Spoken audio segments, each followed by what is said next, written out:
کئی بار اللہ تعالیٰ بہترین سے نوازنے کے لیے ہمیں بدترین سے گزارتے ہیں۔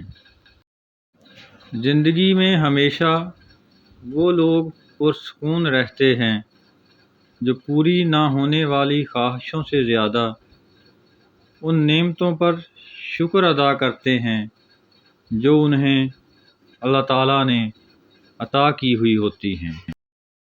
کسی کی مدد کرتے وقت اس کے چہرے کی جانب مت دیکھیں، ہو سکتا ہے کہ اس کی شرمندہ آنکھیں تمہارے دل میں غرور کا بیج بو دیں۔ قبول کرنے سے پہلے جو مرضی تحقیق کر لیں، مگر جب قبول کر لیں تو نبھا جانا ہی کمال ہوتا ہے۔ مرد اگر روکتا ٹوکتا ہے تو مقام شکر ہے۔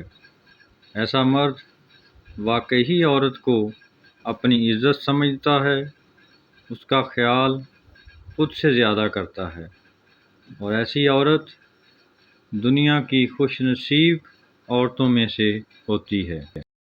رسول اللہ صلی اللہ علیہ وآلہ وسلم نے فرمایا کہ جس شخص کی 3 بیٹیاں ہوں اور وہ ان کے ہونے پر صبر کرے، ان کو اپنی کمائی سے کھلائے پلائے اور پہنائے، تو وہ اس شخص کے لیے قیامت کے دن جہنم سے آڑ ہوں گی۔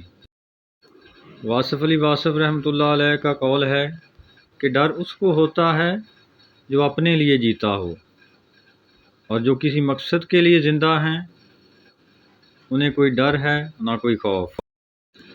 خالد بن ولید کا پیغام ہے کہ موت لکھی نہ ہو تو موت خود زندگی کی حفاظت کرتی ہے، اور جب موت مقدر ہو تو زندگی دوڑتی ہوئی موت سے لپٹ جاتی ہے۔ زندگی سے زیادہ کوئی جی نہیں سکتا اور موت سے پہلے کوئی مر نہیں سکتا۔ دنیا کے بزدلوں کو میرا یہ پیغام پہنچا دو کہ اگر میدان جہاد میں موت لکھی ہوتی تو خالد بن ولید کو موت بستر پر نہ آتی۔ اپنے حصے کا کام کیے بغیر صرف دعاؤں پر بھروسہ کرنا حماقت ہے، اور اپنی محنت پر بھروسہ کر کے دعا سے گریز کرنا تکبر ہے۔ زندگی صدیوں، سالوں، مہینوں یا دنوں میں نہیں بدلتی، بلکہ زندگی اسی لمحے میں بدل جاتی ہے جس میں آپ اپنی زندگی بدلنے کا فیصلہ کر لیتے ہیں۔ کامیابی کی پہلی سیڑھی کوشش ہے، اور کوشش سے غلطی، غلطی سے سبق ملتا ہے، اور سبق سے تجربہ حاصل ہوتا ہے، اور تجربے سے ہی کامیابی ملتی ہے۔ رسول اللہ صلی اللہ علیہ وآلہ وسلم کی خوبصورت حدیث ہے کہ بے شک جو لوگ ایمان لائے اور نیک عمل کرتے رہے، وہی لوگ ساری مخلوق سے بہتر ہیں۔